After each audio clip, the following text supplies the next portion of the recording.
Esto es lo último que debió escuchar Brad Sigmund. Un par de segundos, eso es todo lo que separa la vida de la muerte. 3 rifles, 3 disparos certeros y un solo destino. Brad Sigmund sabía que no había escapatoria y que su tiempo en la Tierra se acababa. El crimen brutal que cometió años atrás le sentenció al peor de los castigos y, en una fría sala de ejecución en Carolina del Sur, su historia llegó a su fin, convirtiéndose en el primer hombre ejecutado por un pelotón de fusilamiento desde 2010 en los Estados Unidos. ¿Pero quién es Brad Sigmund y qué le llevó a acabar con la vida de 2 personas en el pasado? ¿Y por qué su ejecución despertó un debate tan feroz? Hoy, en La huella del crimen, exploramos la historia de Brad Keith Sigmund, el doble homicidio que cometió, su juicio y su escalofriante final. Brad Sigmund nació en 1957 en Carolina del Sur, lugar en el que creció. Él era el mayor de 5 hermanos y se crió en una familia que no tuvo una vida precisamente fácil. Cuando Brad nació, su madre, Virginia Wooten, tenía apenas 17 años y su padre, Ronnie Sigmund, era militar. Por su profesión, tuvieron que mudarse con asiduidad a diferentes puntos del mundo, como por ejemplo a Filipinas. Hay que decir también que la relación entre sus progenitores estuvo marcada por el alcoholismo y la violencia doméstica, lo que desembocó en un divorcio. Brad, que como hemos dicho era el mayor de sus hermanos, tuvo que asumir entonces responsabilidades familiares cuando no era más que un adolescente. A los 16, mientras acudía a la escuela secundaria de Simpsonville, empezó a trabajar para poder ayudar económicamente a su familia. Sin embargo, en un momento dado, Brad se desvió del buen camino y con 18 años fue acusado de robo a mano armada en Greer. En 1977, el chico abandonó definitivamente la escuela para empezar una nueva vida familiar. Se casó y se trasladó a Manning, Carolina del Sur. Junto a esta mujer tuvo un hijo y quienes tuvieron contacto con él en esta época le describían como un padre cariñoso, preocupado siempre por el bienestar de los suyos. Pero las sombras no dejaron de cernirse sobre Brad, que tuvo problemas de consumo de ciertas sustancias y también de salud mental. En los 80, por ejemplo, acumuló varios cargos por conducir bajo la influencia del alcohol y, en los 90, fue herido de bala durante un incidente doméstico en el que también resultó herido su hijo, que por entonces tenía unos 12 años. Posteriormente, Brad volvió a cambiar de residencia y regresó a Greenville, donde viviría hasta el año 2001. En torno a 1998, Brad conoció a Rebecca Barbare, con quien mantuvo una relación sentimental que se prolongó durante 3 años.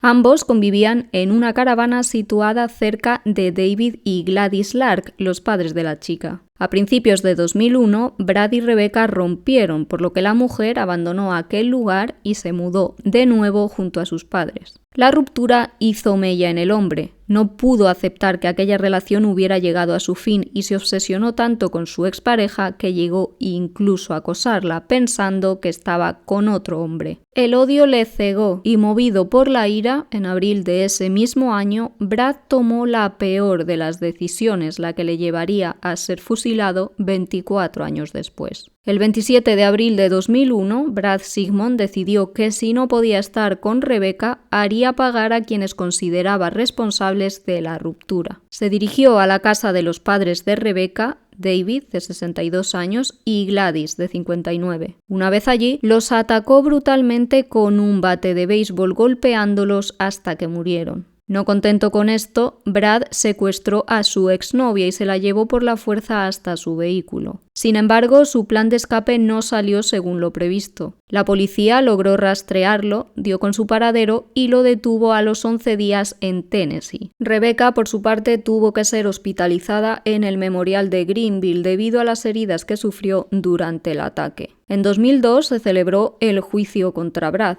El caso fue sólido y había pruebas irrefutables de su culpabilidad. Además, él mismo reconoció que había acabado con la vida de David y Gladys. Dijo que no tenía excusa para lo que había hecho, que todo había sido su culpa y pidió perdón por haber matado a los padres de su expareja. Finalmente fue condenado a muerte y a partir de ahí su vida en prisión transcurrió entre apelaciones y retrasos legales. Sus abogados argumentaron que tenía problemas mentales y que el método de ejecución en Carolina del Sur era inhumano. Sin embargo, sus apelaciones fueron rechazadas y la fecha de ejecución se fijó para 2025. Brad sabía que iba a morir ejecutado y tuvo que elegir entre varias opciones. En Carolina del Sur, los reclusos condenados a muerte pueden escoger entre la inyección letal, la silla eléctrica o el pelotón de fusilamiento. En marzo de 2025, Sigmon pidió ser ejecutado a manos de un pelotón, una decisión estremecedora. Esta sería la primera vez desde 2010 que se usaba este método en Estados Unidos. ¿Por qué lo eligió? Uno de sus abogados, Gerald Boking,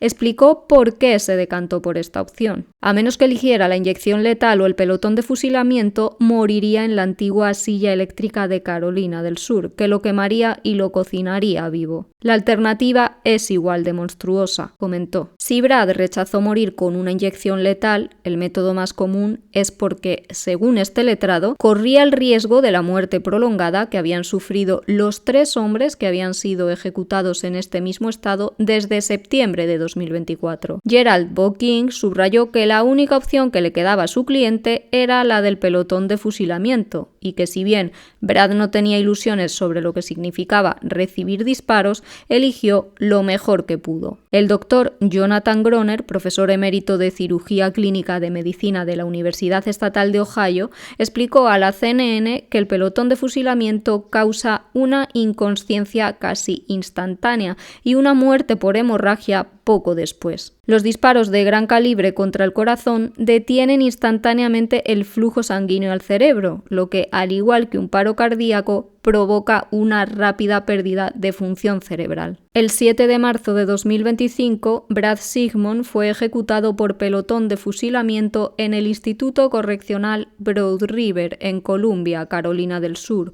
lugar en el que se realizan todas las ejecuciones de dicho estado. La noche anterior, como marca el procedimiento, recibió la comida que él mismo escogió, en este caso un menú de KFC con puré y judías verdes. Al día siguiente, a la hora prevista, se le colocó un capuchón sobre la cabeza, se le sentó en una silla de metal con ataduras y se fijó un objetivo sobre su pecho. Allí estuvieron presentes los testigos, que como sabéis pueden acudir a estas ejecuciones, y vieron lo que ocurría sentados detrás de un vidrio a prueba de balas. En este caso solo podían ver al reo, no los rifles ni al pelotón de fusilamiento. Las últimas palabras de Sigmon antes de recibir los disparos en el pecho fueron: «Lamento todo el daño que he causado, rezo por el perdón». Tras ello, un médico entró a la sala para examinar a Brad, que fue declarado muerto. A continuación, se cerró la cortina y los testigos, como marca el protocolo, fueron escoltados hasta el exterior. La ejecución de Brad Sigmon generó una oleada de reacciones. Organizaciones de derechos humanos condenaron el uso del pelotón de fusilamiento, considerándolo un método cruel y arcaico. Por otro lado, los familiares de las víctimas sintieron que finalmente se había hecho justicia. Este caso reavivó el debate sobre la pena de muerte y los métodos de ejecución en Estados Unidos. ¿Es la pena capital un castigo justo o una forma inhumana de justicia? Robert Dunham, del proyecto de policía de la pena de muerte, criticó que los estados están buscando una manera de llevar a cabo ejecuciones que parezca lo más pacífica posible, pero no lo es. Subrayó que casos como el de Brad están llevando la pena de muerte a un nuevo nivel porque se está recurriendo a métodos visiblemente brutales. Desde su punto de vista, esto puede tener un impacto adicional y acelerar la opinión pública en contra de la pena de muerte. La sociedad siempre ha estado muy dividida al respecto. Para algunos, aquellos que asesinan brutalmente deben acabar sus días de igual modo, mientras que otros están totalmente en contra, pues sostienen que solo Dios debe decidir cuándo poner fin a una vida. Desde una perspectiva de derechos humanos, la ejecución de este hombre plantea interrogantes sobre la efectividad y la humanidad de la pena capital. Los opositores a la pena de muerte señalan que, más que ser disuasivo, este tipo de castigos perpetúan un ciclo de violencia y sufrimiento, además de no demostrar un impacto real en la reducción de crímenes graves. En cuanto a los métodos, el uso del pelotón de fusilamiento introduce aún más controversia, pues algunos algunos argumentan que resulta una forma especialmente cruel y arcaica de ejecución. Actualmente, en los Estados Unidos, un total de 27 estados todavía tienen la pena de muerte entre sus castigos. En 2025, algunos como Texas, Florida y Carolina del Sur han llevado a cabo ejecuciones, lo que refleja que la pena capital se sigue aplicando en ciertas jurisdicciones. El caso de Brad Sigmon subraya la complejidad del debate en torno a esta cuestión y refuerza la necesidad de que se hable largo y tendido sobre la pena de muerte, su eficacia y la moralidad de los métodos utilizados en las ejecuciones.